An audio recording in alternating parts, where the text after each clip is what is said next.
to Har HaBayit and the line there. So basically you stay on the right side. Outside the...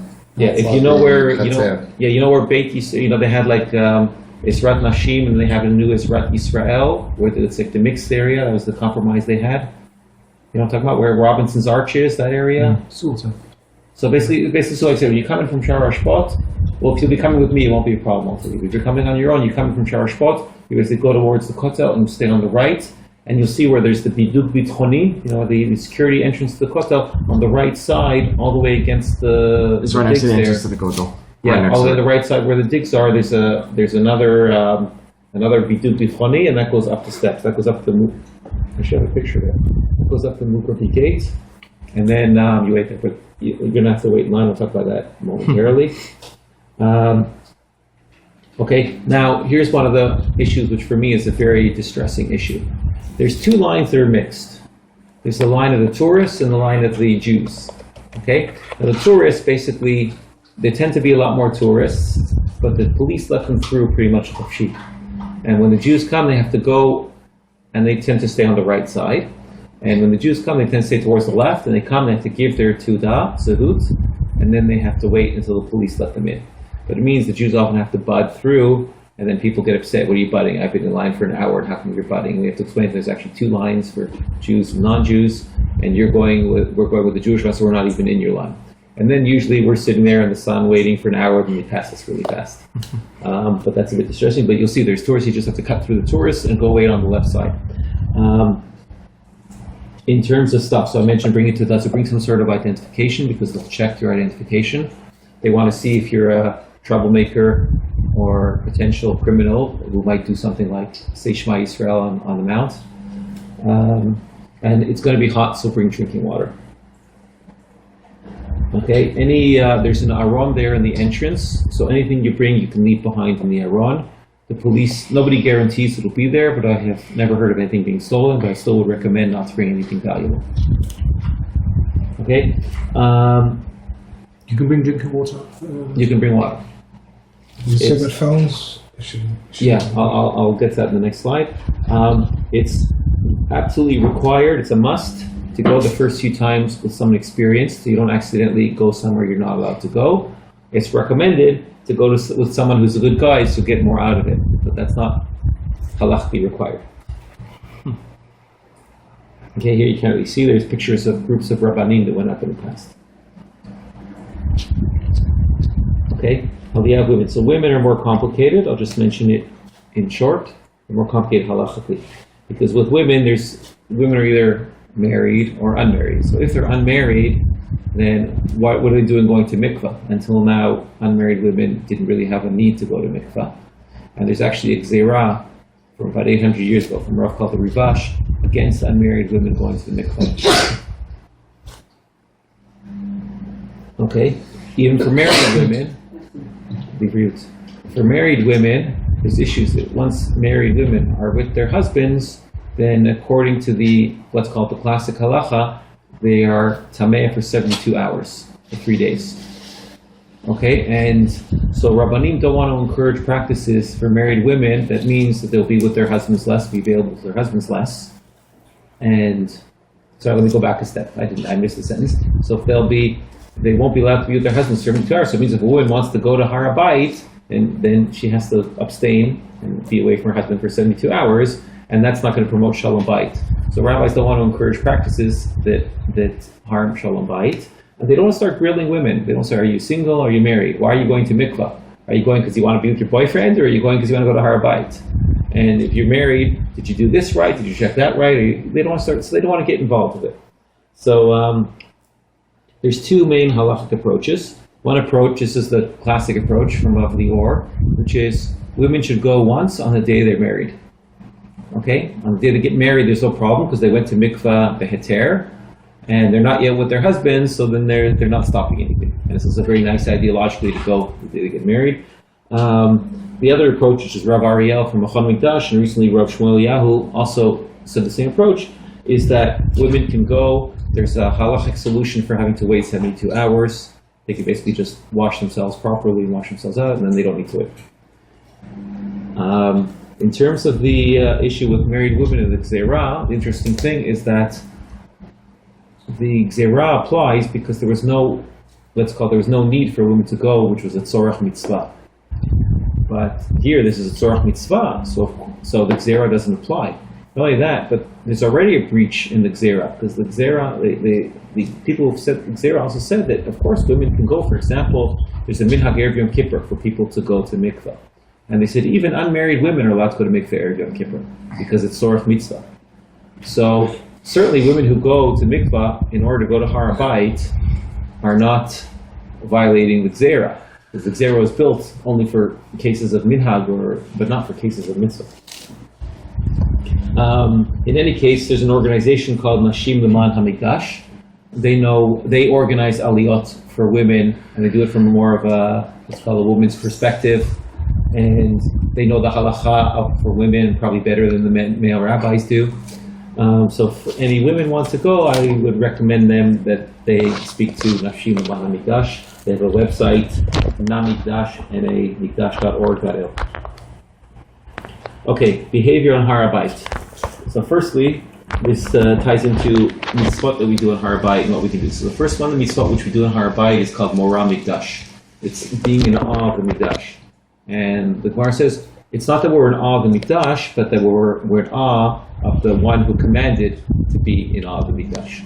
So because it's God's house, we're coming to his house, so we show proper respect. So people can say, great, I want to do Morah Mikdash, I want to be fearful of the Mikdash, I just won't go. I'm so afraid I won't step foot in place.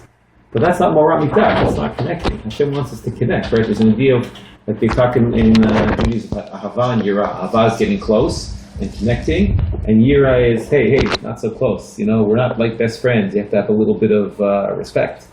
So same thing. So there's the mitzvah of Re'iyah. We come to the Beit HaMikdash, right? Like the Re'iyah and the Regalim, for example, where we're meant to come. But then there's Morah, which is we come, but we have to have a certain respect and a certain awe.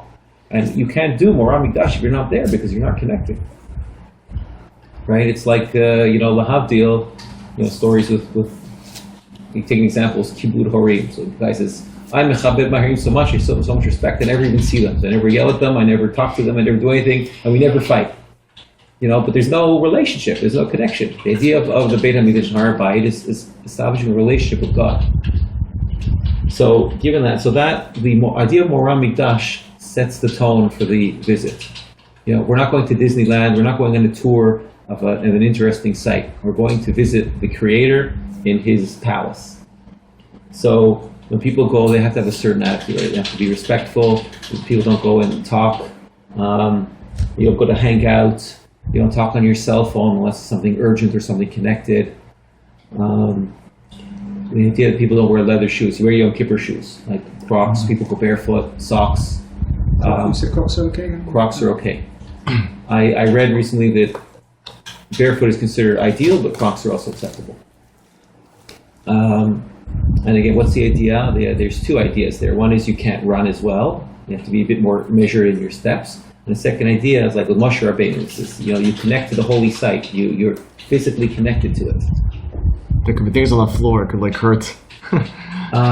Just like cracks. I haven't encountered cases where stop filming. Okay. People shouldn't take walking sticks. At the time, walking sticks were considered a sign of kavod. If someone needs a stick for medical reasons, they're allowed, but people shouldn't take walking sticks. No pouches or external bags. So you asked about cell phones, wallets. You can bring that in your pockets, but you shouldn't have with you an external teek. And again, if you have a teek, then, like I said, take the valuables out, put it in your pocket, and leave the teek in the aron at the entrance. You shouldn't go with the teek. You shouldn't go with the teek. There's questions if it's a mechubad teek, a respectful teek, but not like a backpack.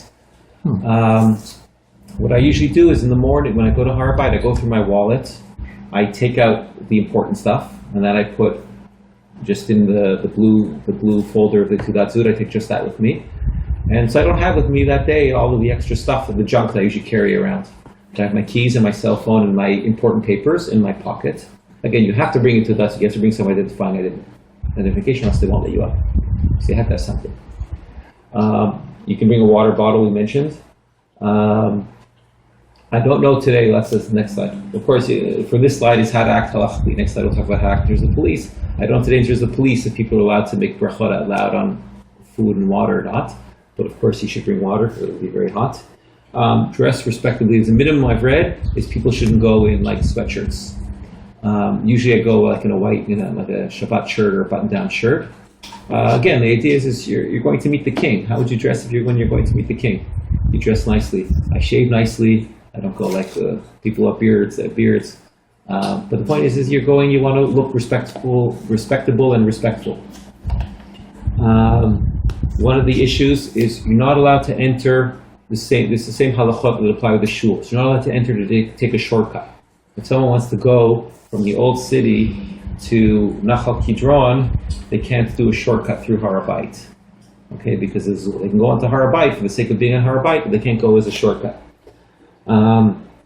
You can enter only the Tzorech Mitzvah. The Tzorech Mitzvah includes visiting to lament the Churban, visiting to pray, visiting to strengthen our Jewish sovereignty, visiting to connect to Har HaBayit. Anything positive, which is for a good purpose, is allowed. But to go just because I've got an hour to kill and I want to hang out, that's not fun. Okay, there's this is here on the list. It's because of the political situation we can't do this, but brachot are done differently on Har HaBayit. When someone says a bracha, you don't say Baruch Hu Baruch Shemo. And in Shmona Esrei, when the person says in the brachot of Shmona Esrei, there's a different end. You say instead of Baruch Atah Hashem Chonen Hadat, it's Baruch Atah Hashem Elokeinu Elokeinu Melech Elokeinu Min Haolam Ba'olam Baruch Atah Hashem Chonen Hadat. And instead of Amen, you say Baruch Shem Kivod Machlitzol Olam Ba'ed. That's for brachot, like brachot tzibur, like public brachot from tefillah. But again, that's unfortunately not practical because today, if anyone dares do that, they'll be carted off. I was going to say you can't say bracha today on the mat. They won't. Yeah. Even if they next slide. If they catch it, forget it. Birkat Kohanim also. I will mention. I'll mention it here. Is that unfortunately this is the political reality, but we have to appreciate that tefillot are extra special on Har HaBayit. That is the ideal, ultimate place to pray. Because you're right there. You're like in God's house. You're in His courtyard. It's not, it used to be the joke with the telephones. I mentioned this recently. It's an old joke when telephones first came out. So to say the joke quickly, is the Prime Minister of Israel went to visit, I guess it was Begin at the time, the joke, went to visit Brezhnev. He showed him his row of phones. He was so proud he had so many phones because they were new. And he said, what's this phone? He says, oh, this is a phone to the general of the army. And what's this phone? That's my phone to the President of the United States. Oh, on the end of the row of black phones, he had one red phone. He says, what's that special red phone? He said, that's my phone line to God. And then Brezhnev visits Begin in Israel, and he's also got his line of phones. He says, that's my phone to the general, that's my phone to the president.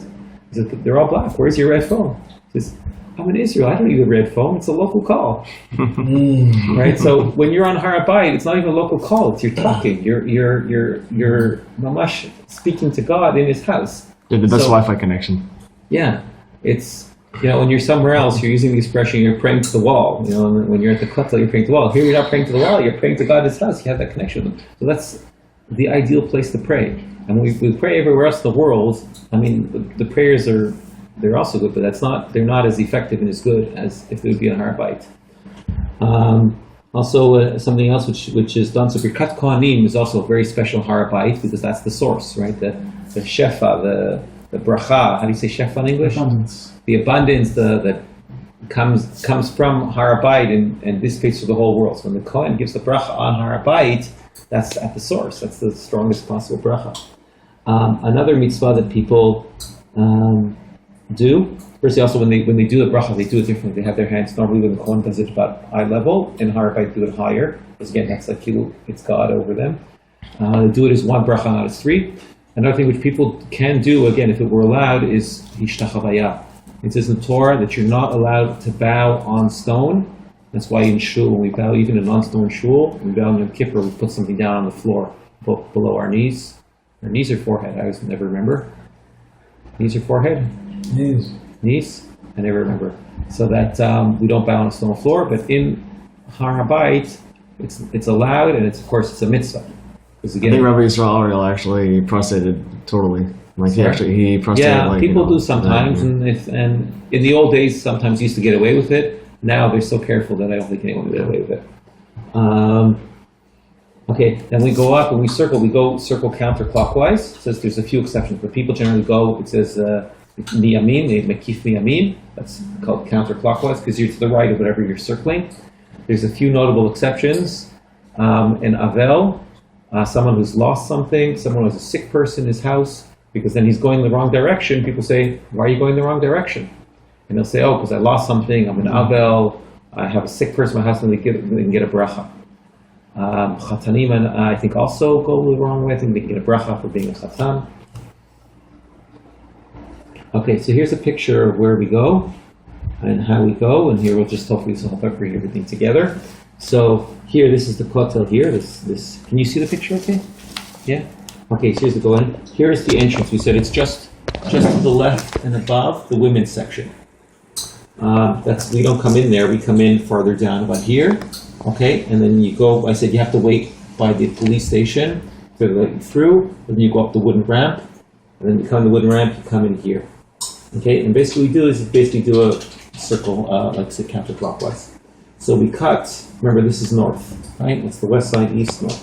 So we cut basically eastwards across. We go just north of Al-Aqsa. Here's the raised ramp. The yellow part is the raised ramp. This approach, by the way, is approach of what he's drawn here is according to a Rav named Rav Koren. According to him, the area to Surmi Rabbanan is the entire raised ramp. I drew it before, and this part sticking out, which is the Yisrael. So basically, you go eastwards, do east straight across, north of Al-Aqsa and south of the raised ramp. Okay, I mentioned before briefly that the Muslims had taken over Solomon's Stables, where Shlomo, they turned into a huge mosque. And about 15 years ago, they dug a big entrance pit. So you can't walk there, so you basically walk around the pit. So you reach the eastern wall. When you get to the eastern wall, you go north along the eastern wall until you pass directly east of the Beit HaMikdash area. You can see here that kind of the yellow is a kind of illustration of where the Mikdash was. Okay. By the way, we talked about the original Tak al Tak, right? The original 500 square amot. So it ends more or less along the southern line where we walk. It goes all the way to the eastern wall.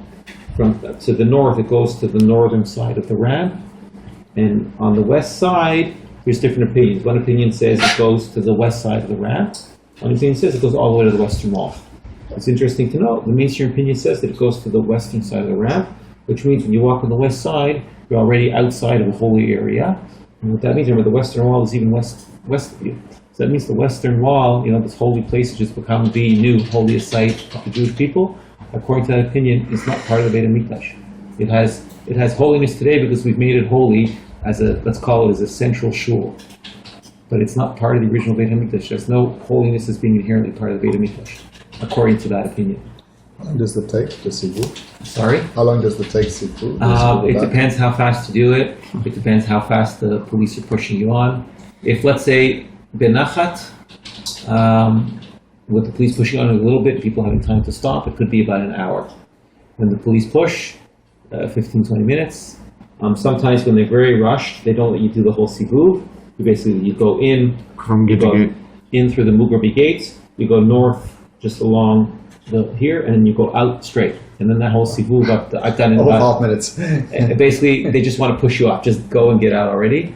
And then you have to stay and say, no, I've waited in line and I want to go. And then, so I think the shortest was about 3 minutes that I've been on. A good sivuv is about, I would say, 40 to 50 minutes. Yeah, it's about an hour. Yeah. So I mentioned, so again, when you go in, when you're on the southern part, you're sort of reaching the line of the holy area and the non-holy area. The east wall, according to all the opinions, is in Har HaBayit. So then you're actually in the holy area. The north, generally you're out of the holy area. And the west, depending on which opinion you follow, you're either in or out. But the east wall is the one where we're actually in. If you see the pictures of the Beit HaMikdash, where you see the front of the Beit HaMikdash, the facade with the pillars, that's basically from here, looking westward. So Solomon's Stables, we are permitted to go in there, theoretically we could, no, or it's a mosque. Oh. And we still let it. And Al-Aqsa, basically, we'll talk about that in a moment. That's what's called an excellent question. I say a good question is a question on something I'm going to talk about later. An excellent question I'm just about to talk about. Awesome. So we talked till now mostly about the halachic stuff. Now we'll talk about what's called the political stuff and the police stuff. Okay, and then we're going to talk about the dichotomy between going to Har HaBayit and feeling the romamut, the elation of being close to God's house, between seeing what's going on there day to day. So this is a bit out of date because, Bibi likes to talk about the status quo, the holy status quo, nothing will change. But the truth is, the status quo continually changes, and it's not in our favor. It changes against us. Okay, so as you know, and as we've mentioned already, you're not to take up any holy artifacts, any religious artifacts, or any artifacts that show Israeli sovereignty. So no Magen David, no flag, no sitters, no tehillim. People have their pockets checked. Right, when you go through, they have a mamash to do a body search. They go through an X-ray to make sure what they have. The police have the right to ban someone from going. So if someone is caught going with something that they deem provocative, then they'll say you can't go home. Okay, and if someone makes trouble, they get arrested. They can have their name put down so that they can be banned for a certain amount of time from Har HaBayit. There are organizations that have come up in the last couple of years that have tried to fight this because the truth is that legally the Har HaBayit is a holy site, and according to the law, Jews have full holy rights on Har HaBayit. Jews are allowed to pray on Har HaBayit, let's do any religious acts on Har HaBayit. Really? Yes, according to the law. But, here's the but, they give the police authority to say that in order to prevent, they realize it's a sensitive area, and in order to prevent World War III from breaking out, if they see someone's going to do something provocative that will start riots, the police are allowed to stop it and take away someone's personal rights for private prayer in order to protect, let's call it, stability, right, and keep things quiet. So the administration, the police, the judges, everyone has taken that a step further to say, okay, well, we'll just basically stop the Jews from doing anything on Har HaBayit because we don't want to upset the Arabs. So it's turned into a great game. Because the Arabs say, okay, we don't want you to do this or else we're going to get angry. And they'll say, oh, well, we don't want you to get angry, so we won't do it. And they'll say the next day, well, yesterday we said that. They want them to do that either because else we'll get angry. And they'll say, oh, we don't want to do that. So the example I bring is if there's a bully in the playground in school who's punching all the kids and stealing their lunch money. And then the principal hears by says, that's terrible. But this bully's coming and hitting all the kids and stealing their lunch money? I'll deal with it. And the next day, the principal of the school stands in the gate coming into the school, and every kid that comes says, give me your lunch money. You can't come to school until give me your lunch money. And then he gives it to the bully. And he says, see, I stopped the bully from hitting the children. And he's so pleased, and he sends a memo out to all the parents and said, see, we had a violent bully in the yard, but we stopped him from hitting the children. And the next day, surprisingly enough, the bully went to the principal and says, I want double. And the principal says, okay, I'll shake down the kids for double. Because that's how it goes. So that's what's happening. Unfortunately, things have gotten, like I said, the status quo changes. It changes not in our favor. These things have gotten worse because basically the Muslims are pretty much allowed to do what they like. There's even a discussion at the level of the government if Israel has officially revoked their sovereignty or hasn't revoked their sovereignty. And right now, right in Misrad HaChutz, it says that in the peace agreement with Jordan, we've officially given them sovereignty over Har HaBayit. The other parts of the government said, no, it's not true. Okay, so right now, what is holding on to the sovereignty? It's basically one thing, and that's the Jews that go every day. Because from the perspective of the administration, Har HaBayit is a headache, we don't want it, we wish we could just sink into the bottom of the ocean, we can forget about it. And what's keeping it alive is the Jews that go every day. So one of the considerations in going to Har HaBayit, talk about why go to Har HaBayit, which I'm not getting into today, that's I said in the full-length presentation, but one of the considerations going is Midim Kibush, it's participating in the Jews conquering Har HaBayit. And I didn't understand it when I first started, but I understand it because every Jew that goes, the Muslims keep a Jew count, how many, they don't call them Jews, they call them invaders. How many infidels invaded the holy temple, the holy Al-Aqsa mosque today? So they keep a number count of invaders, and the more invaders come, the more pressure they feel. Which is why things have gotten. Do we know who keeps the count? Sorry? Do we know who keeps this count? It's on the website. There's actually a mailing list in Hebrew of Mikdash people. If anyone wants to be join up, I can get them on the mailing list. You just have to warn you, it's a lot of mails. It's like tens of mails every day. But that's like all the machers in the Mikdash list are on this. So they'll often post things. The heirs will put up videos showing the Jewish invaders of the day. So you guys might, if you go up, you might be famous. It doesn't really mean much except that you'll see yourself on YouTube, maybe. So like I said, so from that's one of the reasons why the status quo is changing, is because they want to assert their sovereignty. Israel doesn't. There's a void, and they're taking advantage of it. So there's What is often. that? Now what? What's the picture? No. No moving of lips, now what? Oh, I'll get to that soon. Okay. We'll talk about practicals. So, for example, Arabs will have demonstrations with Hamas flags. You'll see there kids dressed up as suicide bombers, kids with guns during the wars. They had kids with toy missiles. They praise all the missiles. They praise the people that die. They have ISIS demonstrations. And this at a time, if you remember in the election videos for the elections, Bibi was saying, vote for me because I'll keep Arabs out of Jerusalem. I'll keep Jerusalem. And he's the one who's basically allowing this to happen. Now, what will change things? What will make things better? Is, again, you're looking at it, B'darkei Teva, not wait. So what most of the Jews are waiting for a miracle, they're waiting for something to fall from the sky. But looking at B'darkei Teva, what will change things? I think one thing and one thing only, that's more Jews that go, more Jews that are connected, more Jews that care. And again, the more Jews that care, the establishment reflects the people. So the more the people care, the more the establishment will care. The Rabbanim also reflect the people. There's a lot more discussion among the Rabbanim, a lot more Rabbanim are in favor, in part because a lot more of the people are in favor. Do you have a list of those rabbis? I have a list. Yeah. I don't think it's totally up to date, but I have a list. I have about 150 rabbis who are in favor either of going, they see the mitzvah to go, they allow people to go, they go themselves. Basically, as a general rule, in the Dati Leumi world, let's say the majority of the Hesder rabbis are in favor, and the majority of the Merkaz rabbis, like Merkaz, Beit El, Har Hamor, Ateret Konim, so the majority of them are against. That's as a general rule, but of course there's exceptions either way. And I said things have gotten worse lately. We're going to see a movie soon. Even good boys will let you see a movie. You see that there's a lot of shouting and yelling. We'll talk about how to deal with that. But basically, let's say you can't bring anything religious, nothing Israeli, nothing no Magen David, no Kahanat Sadak T-shirts. I've seen that. I've seen kids come with T-shirts. No flag on a knapsack. No flag on a knapsack.